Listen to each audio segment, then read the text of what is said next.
حضرت محمد ابن سیرین رحمت اللہ علیہ وہ عظیم تابعی ہیں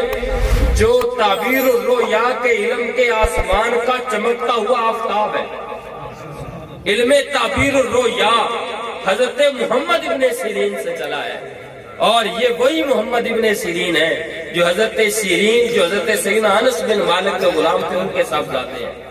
حضرت محمد ابن سیرین رحمت اللہ علیہ، آپ کی والدہ محترمہ، ان کا ایک شوق تھا، بڑے نفیس اور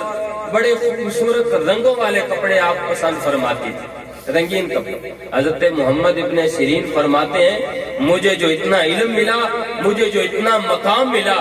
مجھے میرے رب نے اس وجہ سے دیا کہ میری امی جان کو بڑے نفیس کپڑے پسند تھے، میری امی جان کو بڑے رنگین قسم کے کپڑے پسند تھے، اور میں ہمیشہ اس چیز کا خیال رکھا کرتا تھا، یہاں تک کہ عید والے دن میں اپنی امی جان کا عید والے دن کے لیے بڑا خوبصورت لباس خرید کے، بڑا نفیس جوڑا خرید کے عید والے دن اپنے ہاتھوں سے رنگا کرتا تھا اور اپنی امی جان کو خوش کیا کرتا تھا وہ پہنا کر، اور میں اپنی امی جان کے سامنے اس قدر پست آواز سے بولا کرتا تھا، نیچی آواز سے بولا کرتا تھا کہ اس پاس کھڑا ہوا شخص یہ سمجھتا تھا کہ پتہ نہیں محمد ابن سیرین ان کی طبیعت ناساز ہے اس لیے ان کی آواز نہیں نکلتی، اتنی ایسا آواز سے بولا کرتا تھا۔